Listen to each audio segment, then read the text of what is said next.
வணக்கம் உறவுகளே. இலங்கை அம்மாக்காய் சமையல் சப்ஸ்கிரைப் பண்ணுங்க, லைக் பண்ணுங்க, கமெண்ட்ல உங்களுக்கு எந்த வீடியோ வேணும்னு என்ன சாப்பாடு வேணும்னு சொல்லிட்டு போங்க. வாங்க, முதல் இறைச்சி வாங்கி நம்ம ஒரு சின்ன ஏனத்துக்குள்ளே எடுப்போம். அந்த ஏனத்துக்குள்ளே எடுத்துட்டு இதை கழுவி கொள்ளலாம், கழுவி எடுத்துக்கொள்ளலாம். அதுக்கு பிறகு கழுவி எடுத்த பிறகு மஞ்சள் எல்லாம் போட்டு இறைச்சியை மேலே தூக்கி போடணும். தூக்கி போட்டோன்னா அதை கொஞ்சம் நேரத்துக்கு வச்சணும். அப்படியே வச்சோன்னா அந்த வெடுக்கு அவ்வளோ போகிறதுக்காகும். இப்போ நம்ம அஜினாமோட்டோலாம் எடுத்துக்கொள்வோம். இப்போ இது கொச்சிக்காத்தூளையும் உள்ள எடுத்து இப்போ அஜினாவையும் கொச்சிக்காத்தூளையும் ஒரே இதுக்குள்ளே இறைச்சி தட்டுக்குள்ளே போடுறோம். இறைச்சி தட்டுக்குள்ளே இருந்தால் போடுறோம் பாருங்கள். இதை போட்டு அதை நல்லா வடிவாக கலக்கணும். எல்லாத்துலேயும் படுற மாதிரி கலந்து எடுத்து வடிவாக அந்த தட்டுற மாதிரி தட்டணும். தட்டி போட்டு இப்போ பாருங்கள் அப்படி இருக்கேன். இப்போ என்ன செய்கிறேன், இதுக்கு இப்போ நம்ம இறைச்சி குழம்பு பண்ணி சமைக்க போகிறோம். இந்த இறைச்சி குழம்பு இந்த தயாராக போகுது. இப்போ இன்னும் கொஞ்சம் நேரத்தில் தயாராகிடும். வாங்க, இந்த நம்ம சோறு ஏற்கனவே போட்டாச்சு. இப்போ விறகு மூட்டியாச்சு. அடுப்புக்கு விறகு மூட்டி மண்ணெண்ணெயெல்லாம் போட்டு நெருப்பும் பற்ற அடுப்பில் வச்ச போகிறோம். அடுப்பில் வச்சுட்டோம். இப்போ வெங்காயம் வெட்டுவோம். வாங்க, வெங்காயத்தை வெட்டி அதுக்கேற்ற மாதிரி செய்யலாம். வாங்க, அதை நம்ம வெட்டி கரைக்குள்ள போகிறதுக்கு வெங்காயத்தை இப்போ ஒரு வெங்காயம்னாலும் நமக்கு அளவான வெங்காயத்தை எடுத்துக்கணும். அந்த இப்போ அடுப்பில் கொதிச்சுது. அப்படின்னா கொதிச்சு அந்த அவியுது. இப்போ இறைச்சி அவிஞ்சு கொண்டிருக்கு. அம்மா வீட்டுக்கு கை சமையல்ன்றது நல்லா சூடாக அவிஞ்சி வடியாக மூடி வச்சா தான் அது அந்த ஆவி உள்ளுக்குள்ளே அடங்க அது அவிஞ்சு கொள்ளும். இறைச்சி நெருப்பு நல்லா தானே பறக்குது.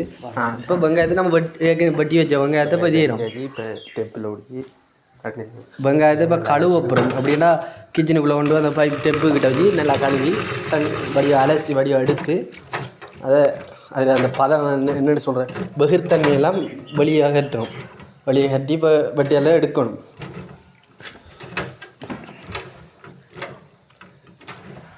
இன்னும் கொஞ்சத்தில் சுட சுட இறைச்சி குழம்பு தயாராக போகுது.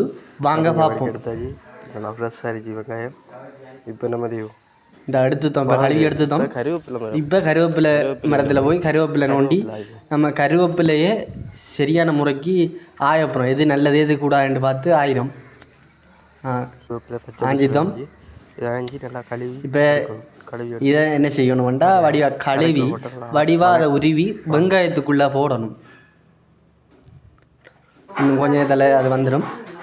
வெங்காயத்துக்குள்ளே போட்டு வடிவாக தாளிச்சப்புறம் இப்போ என்ன செய்ய போகிறோம்னா தாளிச்சப்புறம் அதுக்கு முன்னுக்கு அடுப்புக்குள்ளே போய் பார்க்கப்புறம் இப்போ என்ன செஞ்சு நம்ம போட்டது உருண்டைக்கிழங்கு அந்த இறைச்சி எல்லாம் அவிஞ்சி தாண்டு பார்க்கப்புறம் இப்போ உருண்டைக்கிழங்கு போட்டுருச்சு போல். இந்த உருண்டைக்கிழங்கு தெரியுது, பச்சையத்தான் தெரியுது. இந்த இறைச்சி குழம்பு பிரித்து அடுப்பும் பார்த்துது. இந்த நார்மலாக அவிஞ்சி வருது போல் அவிஞ்சிது. இந்த கொதிச்சுது. இப்போ கொதிச்சு வருது இறைச்சி குழம்பு. இன்னும் கொஞ்சம் 10 நிமிஷத்துக்குள்ளே நம்ம எப்படி இறைச்சி குழம்பு தயாரிக்கிறேன்னு வீடியோ தான் பார்க்கும். இப்போ இன்னும் நம்ம 10 நிமிஷத்துக்குள்ளே இந்த வீடியோவை நம்ம சரியான முறையில் கொண்டு வரோம். இந்த அவிஞ்சு கொண்டு இருக்குது. இப்போ தேங்காய் பூ எடுத்து இப்போ வடியில் தெரிஞ்சு வடிவாக புளியப்புறம் பால் விடப்புறம் பாலை நேப்புறம் குழம்புக்குள்ள விட்டாச்சு. இப்போ குழம்பை பாருங்கள், இந்த போட்ட கொச்சிக்காய் அப்படி அந்த சிவப்பு தன்மையாகிடுச்சுன்னு பார்த்தீங்களா. இதுதான் குழம்புட சாயம் பண்ணுறது. அந்த மஞ்சள் இதெல்லாம் செஞ்சு அப்படியே கலந்து ஒரே அளவு வரும். இப்போ பாருங்கள் அந்த கொதிச்சுது. இது இந்த நம்மளோட வீட்டு சமையல் எப்பொழுதும் நல்லா தான் இருந்துச்சு, ருசியாக தான் இருந்துச்சு. உங்களுக்கு செய்ய விருப்பம் வேண்டாம் எனக்கு கமெண்டில் சொல்லுங்கள். இப்படி செய்கிறேன்னு கேளுங்கன்னா அதை சொல்லித்தரேன்.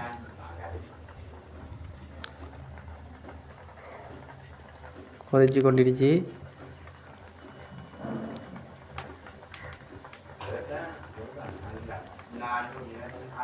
நல்லா கொதிச்சுது. நெருப்பும் அதே மாதிரி தணலாக பறக்குது. நல்லா சுவை மணத்து கொண்டே இருக்கு. அம்மா நல்ல அம்மா வீட்டு கை என்றாலே ஒரு வாசனை தானே. இந்த மணக்குது. நெருப்பு தணல் நல்ல கொல்லியும் தான் நல்ல கொல்லிக்குன்னு ஏற்ற மாதிரி பத்துது. நம்ம ஒரு வாட்டி அடுப்பு திருப்பி பார்த்தா திருப்பி ஓவராக அவிஞ்சி என்ன சொல்கிற நல்லா கொதிச்சு வழியால் வருது. அந்த இது வழியால் வரக்குள்ள அப்போ நம்ம திறந்தொள்ளம் வச்சிருச்சுட்டு நல்லது. அப்போ அந்த ஆவியெல்லாம் வழியால் வெள்ளம் வர வர வரத்தான் அந்த உள்ளுக்குள்ளே அந்த இரத்த தன்மையெல்லாம் அந்த வழியாக விட்டுப்படும். வாங்க இன்னும் கிடக்கு நல்லா உங்களுக்கு சுட சுட 10 நிமிஷத்துக்குள்ளே இறைச்சி குழம்பு வேணுமா என்ன தொடர்பு கொள்ளுங்க. என் யூடியூப் சேனலுக்குள்ளே போய் சப்ஸ்கிரைப் பண்ணி லைக் பண்ணி கமெண்டில் உங்களுக்கு இந்த வீடியோ பிடிச்சிருச்சா என்று பாருங்கள். அடுத்த வீடியோவில் நம்ம சந்திக்கிறேன்டா. உங்களுக்கு இந்த வீடியோவை பார்க்குறவங்க எனக்கு சப்ஸ்கிரைப் பண்ணி லைக் பண்ணி இருந்தீங்கன்னா உங்களுக்கு எந்த வீடியோ வேணுமென்று எனக்கு கமெண்டில் சொன்னீங்கன்னா நாங்கள் உங்களுக்கு அதுக்கேற்ற மாதிரி வீடியோ நான் போடுவேன். நான் போடுறதை காத்து கொண்டிருக்கேன்.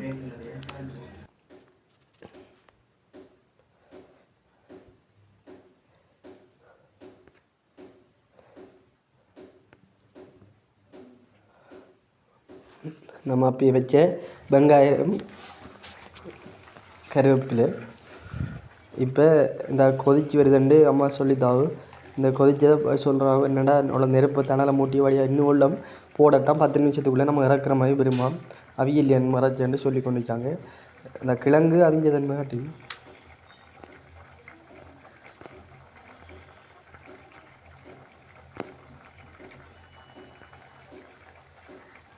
நல்லா அவிஞ்சு வருது. நல்லா நல்லா அவிஞ்சிட்டு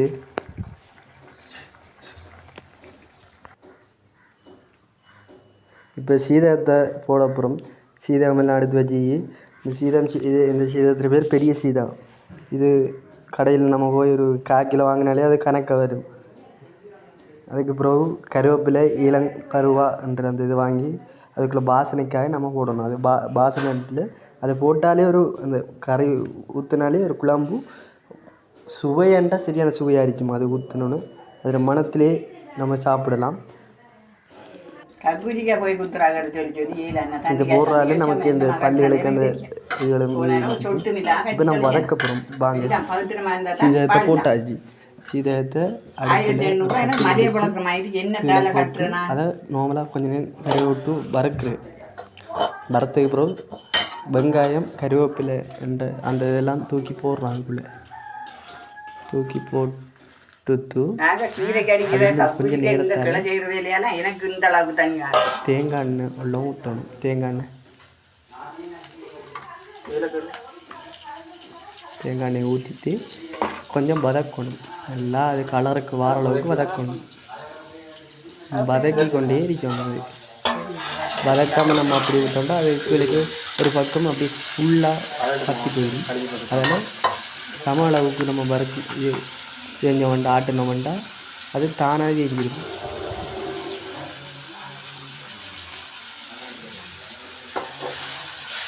கறிவிடும் வதக்கி கொண்டு இருப்போம். அது வரத்துக்குள்ளே ஒரு நல்ல மனம் ஒன்று வரும். இந்த நம்ம சமைச்ச இறைச்சி குழம்பு நல்ல நம்மளை அந்த மெருகூட்டுற மாதிரி இருக்கும்.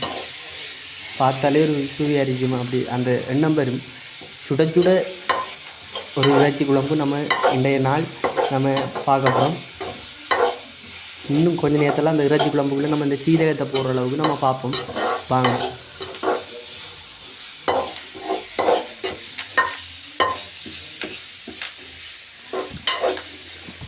சிறிது நேரம் காத்திருக்கணும். அப்போ அதெல்லாம் நல்லா அந்த கணக்குக்கு வரும்.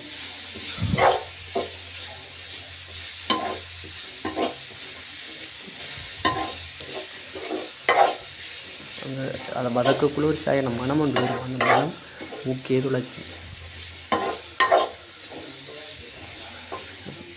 இங்கே பாத்திரிக்கக்குள்ளே இருக்கும். அது எவ்வளவுக்கு நம்ம வரட்டணுமெண்டு அந்த வரட்டுற அளவை பாருங்கள். எப்படி அந்த வெங்காயம் அந்த ஒரு சாயன வித்தியாசமான கலருக்கு வரும் பாருங்களா. நான் காட்டுற எடுத்துக்கிட்ட காட்டுற பாருங்க அப்படி இருக்கு. பாக்கிற இது மயத்தில் இது சுவையா பாருங்கள். இன்னும் பாருங்கள். அடுத்த வீடியோவில் நம்ம என்ன பார்க்கணுமெண்டு நீங்கள் இந்த வீடியோவை பார்த்துட்டு லைக் பண்ணி ஷேர் பண்ணி கமெண்ட் பண்ணி உங்களுக்கு என்ன வீடியோ வேணுமோ அதை என்னட்ட கேளுங்க. அந்த சமையலை நான் உங்களுக்கு தர உங்களோட காத்திருக்கேன். இலங்கை சமையல் என்ற யூடியூப் சேனல்லேருந்து நான் உங்களை காத்து கொண்டிருக்கேன். இந்த பாருங்கள் நம்மளோட இறைச்சி போட்டாச்சு. இறைச்சிக்குள்ளே அந்த நம்ம வரட்டுன்னு அந்த வெங்காயத்தை போட்டாச்சு. இப்போ பாருங்கள் இறைச்சியை பாருங்கள் எவ்வளோ இதாகிடுச்சு, எவ்வளோ ஆவி பறக்குது. ஆவி பறக்க சுட சுட